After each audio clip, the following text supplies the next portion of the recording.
తోడుగా ఉన్నాడు అనే సంగతి ఒక రాజు గుర్తించాడు. 26:28. 26వ అధ్యాయం 28వ వచనం. 26-28. వారు నిశ్చయముగా యెహోవా నీకు తోడై ఉండుట చూచితివి గనుక మనకు అనగా మాకును నీకును మధ్య ఒక ప్రమాణం ఉండవలెననియు.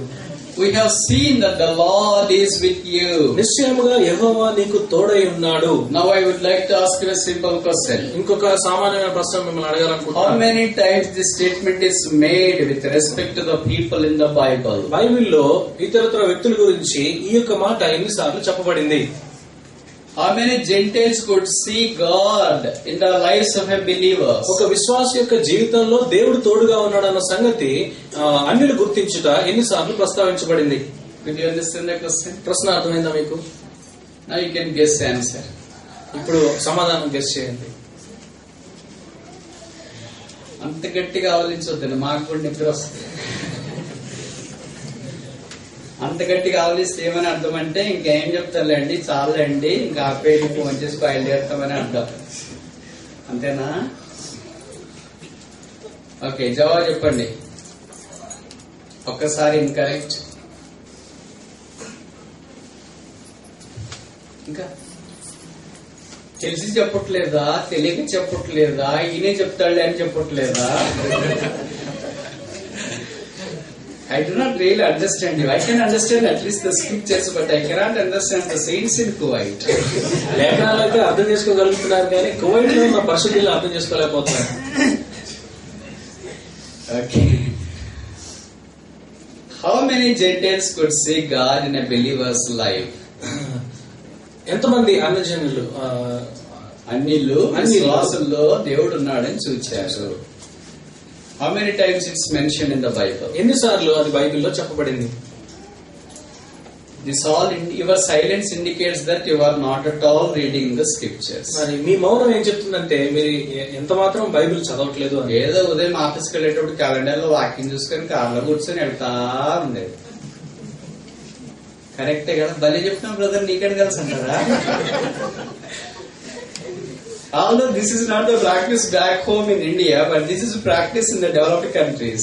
మరి ఇండియాలో ఇలాంటి సాంప్రదాయం లేదు కానీ అభివృద్ధి చెందినటువంటి ఇలాంటి దేశాల్లో ఇది సాంప్రదాయం. Because you do not find time to read the God's word. కారణం ఏంటంటే దేవుని వాక్యం చదివేదానికి మనం సమయం దొరికించుకోవట్లేదు. If a believer has no time for the God and God has no time for that believer. మరి దేవుని కోసం విశ్వాసికి సమయం లేకపోతే ఆ విశ్వాసికి సంబంధించి దేవుని దగ్గర కూడా టైం లేదు. It's very strong statement, right? If a believer has no time with God, for God, God has no time for that believer. విశ్వాసికి దేవుని కోసం సమయం లేకపోతే దేవునికి విశ్వాసి కోసం సమయం లేదు. If God has no time for you and me, what would be our situation? నీ కోసం నా కోసం దేవునికి తన దగ్గర సమయం లేకపోతే మన పరిస్థితి ఏంటి? Which means we need to allot, create and argument time for the Lord. దాని అర్థం ఏంటంటే దేవుని కొరకై ఈ సమయాన్ని మనం ప్రత్యేకపరచుకోవాలి, దాన్ని ఉపయోగించాలి. We always say that we are busy.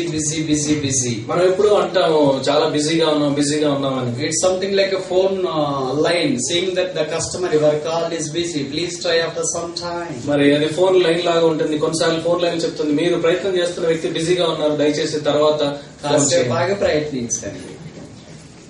Every time this line is busy. ప్రతిసారి కూడా ఈ లైన్ బిజీగానే ఉంటుంది. God is all the time would like to talk to us by calling. మరి దేవుడు మనల్ని పిలిచి ఎప్పుడు మనతో మాట్లాడాలనుకుంటాడు. I once told, whether I am right or wrong, but I don't know, but I once told the expansion for this word called busy, B-U-S-Y. నేను ఒకసారి నాకు ఈ రీతిగా తెలియచేయబడింది, అది సరైనదో కాదు. నేను ఒకసారి మీతో చెప్పినట్లు నాకు గుర్తుంది. B-U-S-Y బిజీ అంటే ఏంటి అనేది. ఓహో, చెప్పారు, మర్చిపోయారా? What a open confession.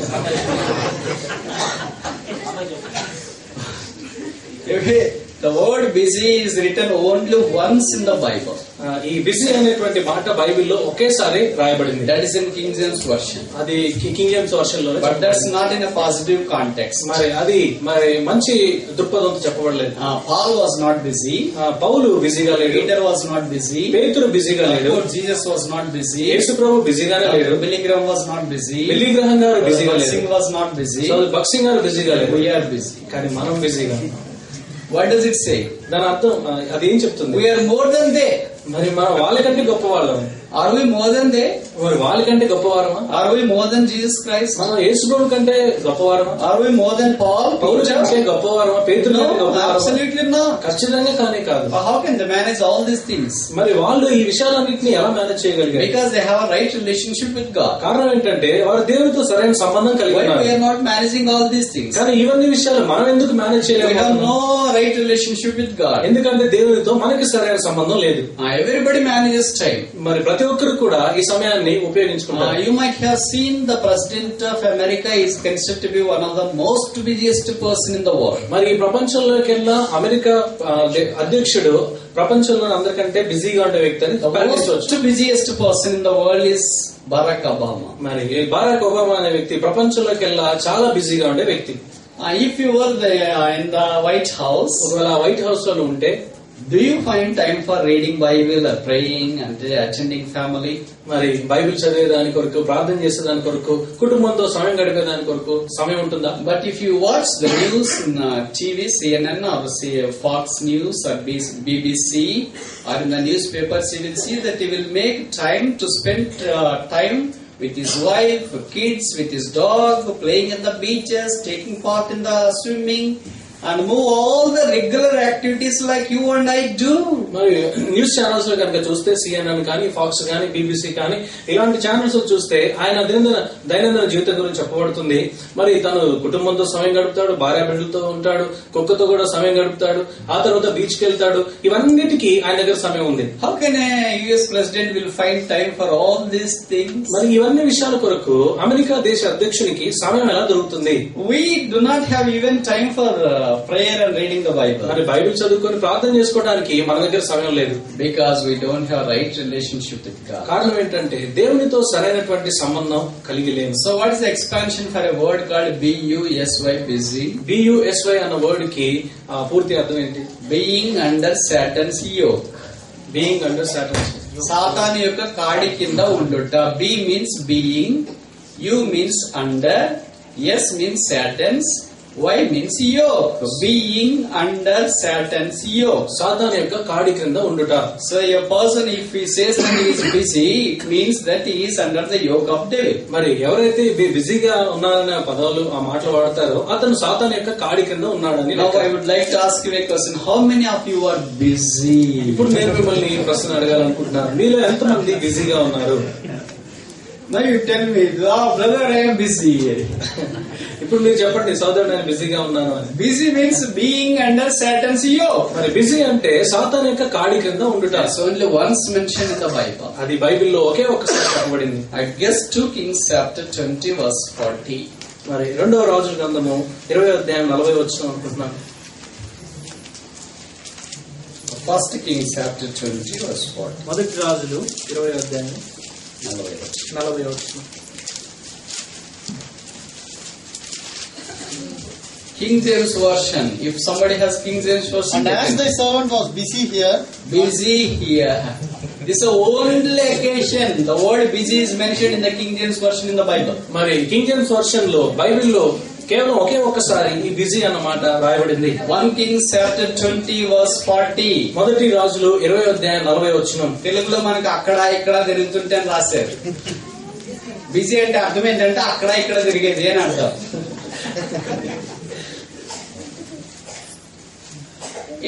That is the real meaning of busy. మరి బిజీ అన్న మాటకు అసలైన అర్థం అది అక్కడ ఇక్కడ తిరుగుతాం. అక్కడ ఇక్కడ ఎవరు తిరుగుతారు?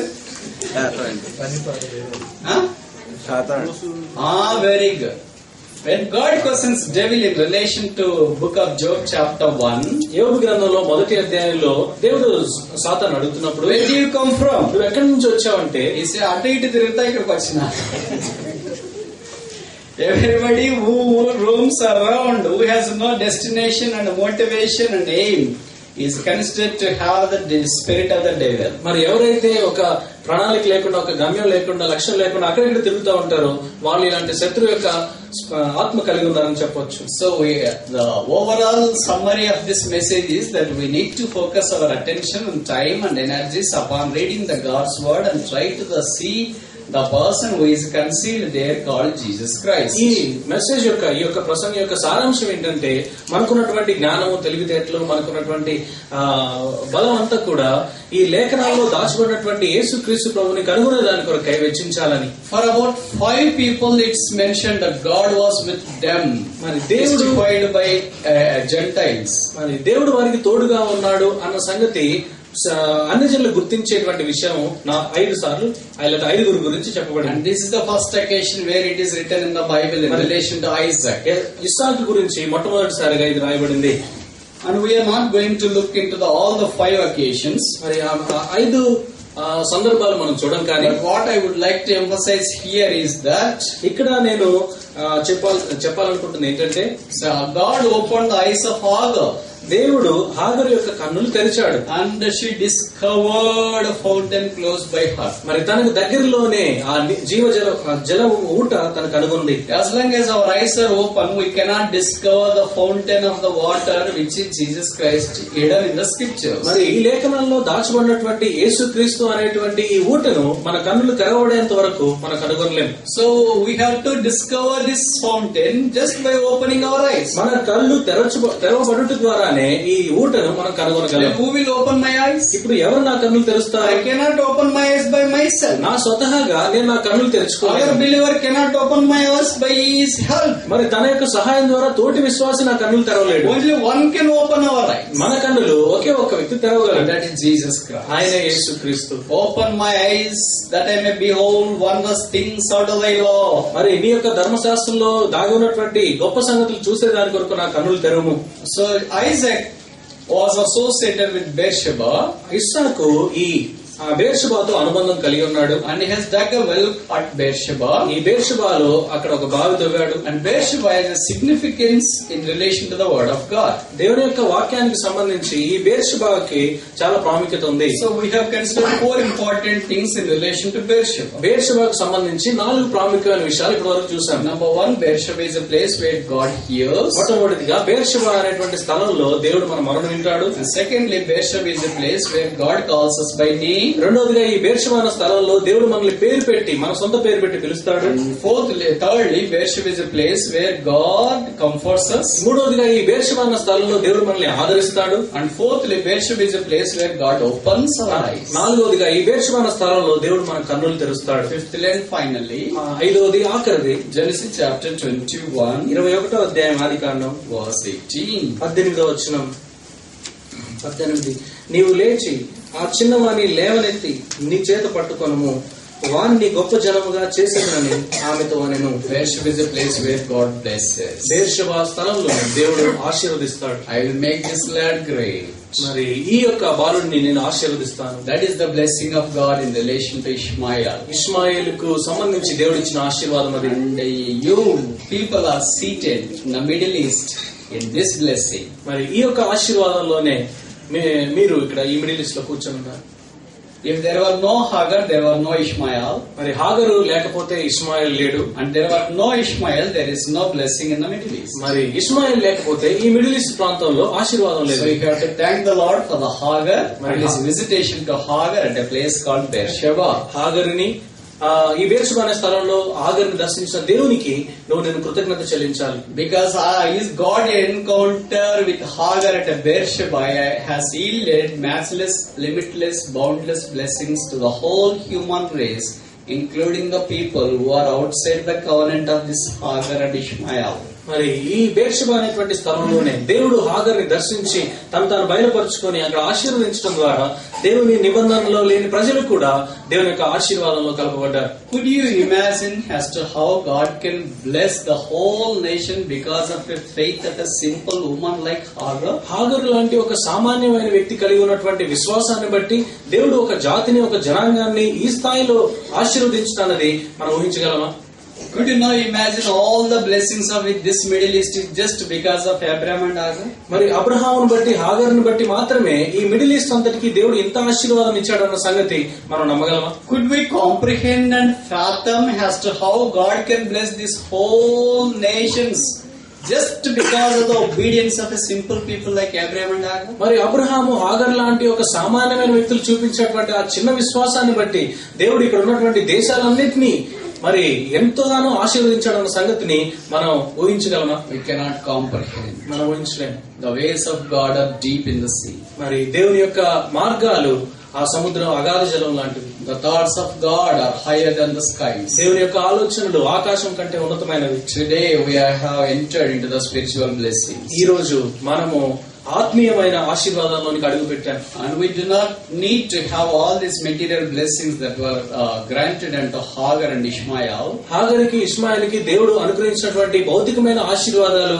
మనకు అవసరం లేదు. But we are blessed with heavenly blessings in Christ Jesus. క్రీస్తు యేసునందు పరలోక సంబంధమైన ప్రతి ఆశీర్వాదము మనం పొందాం. So we are going to inherit that kingdom. ఆ రాజ్యాన్ని మనం We are స్వతంత్రించుకోబోతున్నాం. going to be there forever and ever. మనం ఎల్లప్పటికీ అక్కడ ఉండబోతున్నాం. No matter what the pain you are facing today. ఈ రోజు నువ్వు అనుభవిస్తున్న బాధ ఎలాంటిదైనా You may కానీ, be weeping. నువ్వు ఒకవేళ You may ఏడుస్తుండొచ్చు, be crying. ఒకవేళ నువ్వు You may be in the బాధపడుతుండొచ్చు, wilderness. నువ్వు ఒకవేళ అరణ్య You లాంటి may అనుభవం have no ఉండొచ్చు, shelter. నీకు ఆశ్రయం People లేకపోవచ్చు, have cast you out of your his office. మరి నీ యొక్క ఆఫీస్ నుంచి ప్రజలు నిన్ను బయటికి And నెట్టేస్తుండొచ్చు, nobody is there to take care of you. నీ గురించి పట్టింపు కలిగి ఉన్నారు ఎవరు In the లేకపోవచ్చు. whole wilderness, only Hagar and Ishmael were there. మరి అక్కడ ఉన్నటువంటి అరణ్యం అంతట్లో కేవలం హాగరు ఇష్మాయిల్ ఇద్దరే ఉన్నారు. The third person, God came there. మూడో వ్యక్తి వాళ్ళ దగ్గరికి సాక్షాత్తు దేవుడే వచ్చాడు. You may be alone in your factory. నీ యొక్క ఫ్యాక్టరీలో నువ్వు ఒంటరివాడు అయి You may ఉండొచ్చు, be alone in your place of work. నువ్వు పనిచేసే స్థలంలో నువ్వు ఏకాకమై ఉండొచ్చు. It's nothing but a desert. మరి అది ఆ అరణ్యం కంటే ఎక్కువైంది కాదు. But don't think that you are all alone. కానీ గుర్తుపెట్టుకో, నువ్వు ఒంటరివి కాదు.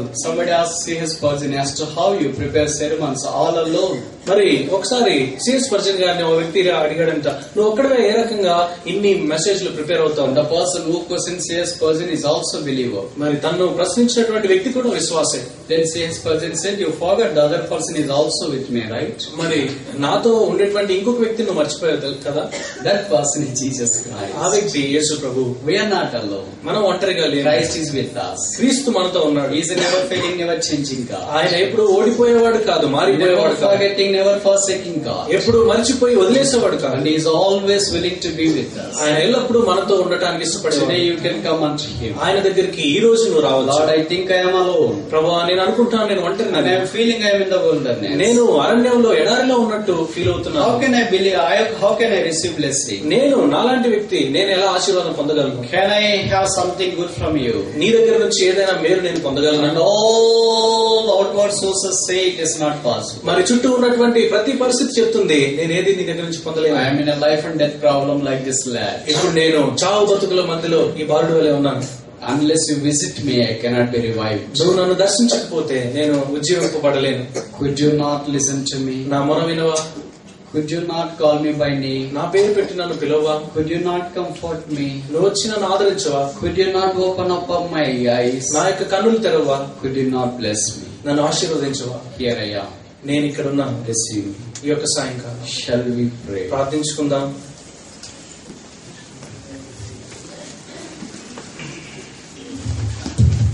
దయచేసి అందరూ కూడా కన్ను మూసుకొని ఒక 2 నిమిషాలు మౌనంగా మనం వినండి వాక్యపు వెలుగులో పరీక్షించుకుంటాం. Shall we all close our eyes and upon our knees let us examine ourselves in the light of the word spoken unto us. దయచేసి మనందరం కూడా మోకరించి కళ్ళు మూసుకుని వాక్యపు వెలుగులో మనము పరీక్షించుకుందాం. The Lord in His grace and mercy brought His servant in the midst of us, delivered the word of God. దేవుడు తన యొక్క కృప దయచూపున తన యొక్క దాసులను తీసుకుని వచ్చి వాక్యమును ప్రకటించుకున్నాడు. The beloved, as Zacchaeus made haste, Zacchaeus త్వరపడినట్టు, as Zacchaeus made haste, Jakkayya త్వరపడినట్లుగా today we need to make haste and come down on our knees, ask the Lord forgiveness. ఆ విధంగా త్వరపడి పాదములకు వచ్చి మరి As the prodigal son rose from the place, we have to also rise up and come to the feet of the Lord. తప్పైనటువంటి వాడు ఏ విధంగా తిరిగి లేచి ఉంటున్నాడు అదే మాదిరిగా పాదములకు తిరిగి నీవు కూడా మనం కూడా రావాల్సిన వారమే. The Lord Jesus Christ is inviting all of us by name. ప్రభువైనటువంటి యేసుక్రీస్తు మనందరినీ పేరుతో ఆయన పిలుస్తుంటున్నాడు. He knew every one of our name. మనందరి విషయం గురించి ఆయనకు బాగా ఎరుక. As we gather, we may not know each other. మనము ఒకరినొకరు అంతగా తెలియకపోవచ్చు. The Lord knows the innermost part of our heart. దేవుడైతే మన యొక్క అంతరంగంలో ఉన్నటువంటి సమస్తమును ఆయన He had known us by name. ఆయన పేరుతో నిన్ను ఎరుగును. And He is calling us. పిలుస్తున్నాడు. And He had formed us even before we were formed in our mother's womb. తల్లి గర్భంలో పెన్నుగా రూపుకుండే ఆయన నిన్ను ఎరిగించున్నాడు. Dear beloved, tomorrow is not ours. ప్రియ సహోదరుడా, మరి రేపటి దినము నీది కాదు. Our life is like a vapor appeared for a while and then vanished away. మన యొక్క జీవితము అంతలో కనబడి అంతలో మాయమైపోయే ఆవిరి వంటిది. May we take this opportunity to examine ourselves. ఈ యొక్క సమయం మనం పరీక్షించుకుంటూ సమయం తీసుకుందాం. Many of us have come together. అనేక మందిగా మనం చేరువచ్చుంటున్నాం. It is His grace. ఇది కేవలం ఆయన యొక్క కృప. Nothing but guidance of the Lord. ఇది కేవలము దేవుని యొక్క నడుపుదలతో వచ్చింటున్నాం. Therefore, let us fall prostrate at His feet, ask of His forgiveness. కాబట్టి ఆయన పాదముల పడి క్షమాపణ కోరుతాం. As we remain in silence, మనము కొంచెం మౌనంగా ఉందాం. I request Brother Samuel Peter to come forward and do closing prayer. ఆగరును చూచిన కన్నులు అనేకులా చూచెను, ఇశ్రాయేలుల కనికరించే యెహోవాకు సహాయపడెను. నిద్రించవు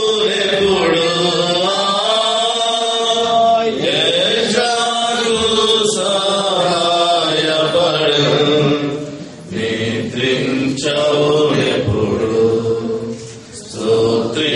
కీర్తింతుము, ఘనపరచెదము, కొనియాడెదము. ఆదరించి కాపాడువాడు యేసువాడు. ఆదరించి కాపాడువాడు యేసువాడు. స్తుతించి కీర్తింతుము. యేసు ప్రభువా, ఈ యొక్క రాత్రికాల సమయమున నీ యొక్క రక్తము ద్వారా కొనబడిన ప్రజలముగాను, నీ యొక్క స్వకీయ సంపాద్యముగాను, నీ యొక్క పాదముల యొక్క మమ్మల్ని సమావేశపరిచి నీ స్వచ్ఛమైన నిర్మలమైన యథార్థమైన మాటల ద్వారా మాతో మాట్లాడిన దాన్ని బట్టి నీకు వందనము చెల్లించున్నాం. ప్రభువా, వినిన వాక్యమును మా హృదయంలో ఉంచుకుని దినదినమును కూడా నీ యొక్క ఆశీర్వాదములు, నీ యొక్క పిలుపును ప్రభా, నీ యొక్క కార్యములను మా జీవితంలో చూచడానికి సహాయం దయచి ఈ ఉద్దేశం ద్వారా ప్రభా ఈ యొక్క దేశవాస్తవమైన ఈ యొక్క మిడిలిస్ట్లో మమ్మల్ని సమావేశపరిచి ఉన్నారు. హాగరు ఏ విధముగా ఆస్వాదింపబడిందో ప్రభా, ఇష్మాయిల్ ద్వారా మిడిల్ ఈస్ట్ ఏ విధముగా స్థాపింపబడినదో అదే విధంగా మా యొక్క జీవితముల ద్వారా మా యొక్క కుటుంబములు, మా యొక్క చుట్టుప్రక్కల ఉన్నవారు, మా యొక్క ఉద్యోగ స్థలంలో ఉన్నవారు, ఈ యొక్క కోవిడ్ దేశంలో ఉన్న వారందరూ కూడా నీ యొక్క సత్యమైన వెలుగులోనికి వచ్చి సహాయం దయచేయమని ప్రార్థించున్నాను. నీ యొక్క వాక్యము వెల్లడి అడుగుతోటని అది వెలుగు కలుగును, అది తెలివి లేని వారికి తెలివిని పుట్టించిన సరస్వతంగా తండ్రి, నీ యొక్క వాక్యం యొక్క వెలుగు ద్వారా మా యొక్క తెలివి లేని తనమును మా యొక్క రాత్రి కాలంలో దూరపరచునుగా మీకు చెల్లించను. మమ్మల్ని మీ చేతిలో సమర్పించవచ్చు. ప్రభువైన యేసుక్రీస్తు నామమున పేరట ప్రార్థించి వేడుకుంటున్నాం తండ్రి. మన ప్రభువైన యేసుక్రీస్తు వారి కృప, తండ్రి అయిన దేవుని యొక్క ప్రేమ, పరిశుద్ధాత్మ దేవుని అన్యోన్య సహవాసం ఇప్పుడు ఎల్లప్పుడూ సదాకాలమున తోడైనను గాక. దయచేసి ప్రేమ విద్య